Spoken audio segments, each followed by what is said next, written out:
Indonesia kembali diguncang. Gelombang protes besar-besaran pecah di berbagai kota. Dari Jakarta, Makassar, hingga Yogyakarta, ribuan rakyat turun ke jalan. Semua dipicu oleh satu keputusan, kenaikan tunjangan DPR yang dianggap tidak masuk akal. Di tengah rakyat yang masih berjuang menghadapi kesulitan ekonomi. Namun, demo ini tidak sekadar soal tunjangan. Ia berubah menjadi tragedi, meninggalkan korban jiwa, luka, dan pertanyaan besar tentang keadilan. Awalnya, keputusan DPR untuk memberikan tunjangan rumah sekitar 50 juta rupiah per bulan bagi setiap anggotanya dianggap biasa saja di ruang sidang. Tapi bagi rakyat, angka ini adalah bentuk ketidakadilan.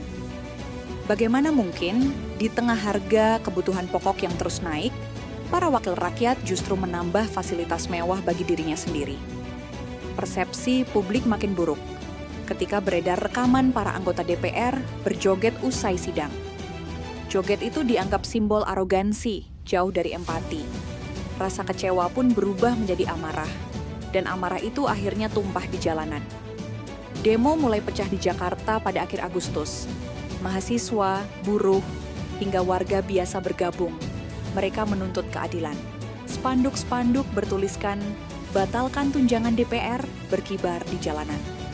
Namun, titik balik terjadi pada 28 Agustus 2025.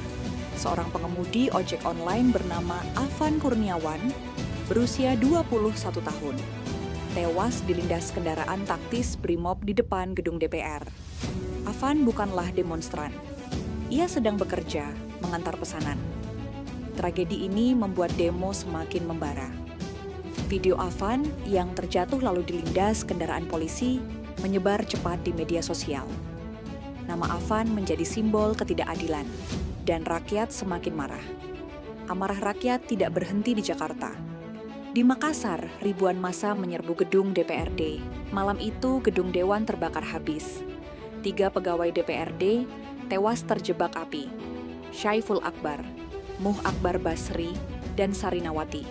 Seorang warga bernama Rusdam Diansyah juga meregang nyawa setelah dikeroyok massa. Di Yogyakarta, bentrokan mahasiswa dengan aparat berakhir tragis. Seorang mahasiswa berusia 21 tahun meninggal dunia dalam kericuhan itu. Dalam hitungan hari, demo yang awalnya menuntut pembatalan tunjangan DPR berubah menjadi tragedi nasional. Dengan sedikitnya 6 korban jiwa dan kerusakan besar di berbagai kota.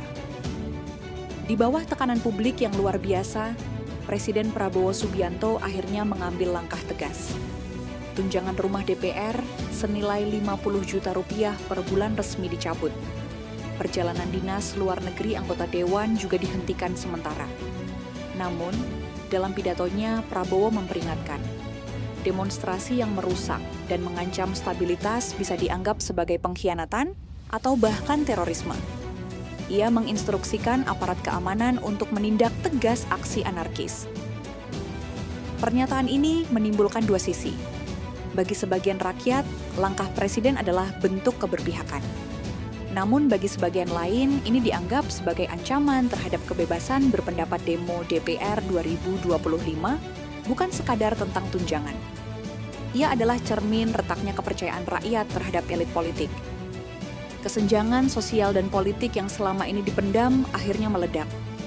Korban jiwa yang berjatuhan menjadi pengingat pahit bahwa kebijakan yang tak berpihak pada rakyat bisa memicu gelombang kemarahan tak terbendung. Tragedi demo DPR 2025 akan tercatat dalam sejarah Indonesia.